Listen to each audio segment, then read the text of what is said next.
Hi friends, we're in my big shop today. This is where I do, welding and woodworking, and we maintain our equipment we use here around the ranch and stuff. So the reason I'm here and the reason why I'm sitting at my little TIG welding table is in previous videos I've commented sometimes like, oh, I TIG welded this up, or I made this terrible mistake, but fortunately I can TIG weld, and there's been a lot of people who said, what's TIG welding? What do you do TIG welding on guns? Is it something I can do at home? And they're good questions. And so I'm a self-taught TIG welder. I'm not an expert. I do pretty good though. I can weld up 1911 frame rails and dovetails that get messed up and all that kind of stuff. It's just from practice, and watching all the YouTube videos there are out there.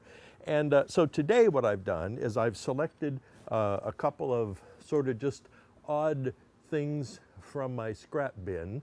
One is the breech area of a bolt-action rifle.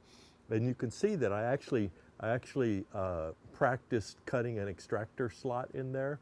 And then this is a section of a 30-30 Winchester barrel that I cut off when I shortened the barrel. And you can see the other cutouts that were in it to hold the cross screw and a couple other detents and stuff like that. And so this is a realistic thing that I would probably use the skills for. So let's say I have something and I need to weld up a prior cut, or you need to fill a screw hole, or maybe the sight hole in a Smith & Wesson revolver sight. I mean, you never know. And so I will just show you like briefly what I do and how it happens. And if it works, good. I think it'll work. So let's see. Okay. This is going to be a multiple part video. There's no way around it. This is my Everlast TIG welder, and I find it to be, it's very easy to understand. If you need something, you turn a knob. A lot of them are digital programming and whatnot.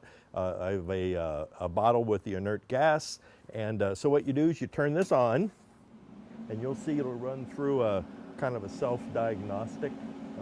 It's finding its brain. I think I do the same thing in the morning sometimes. I'm not sure. Once it finds its brain, then you can adjust this. This is the amperage. And we'll go ahead and weld at about 65 amps for what we're going to do here. And I will get set up, and then we'll continue in the next video.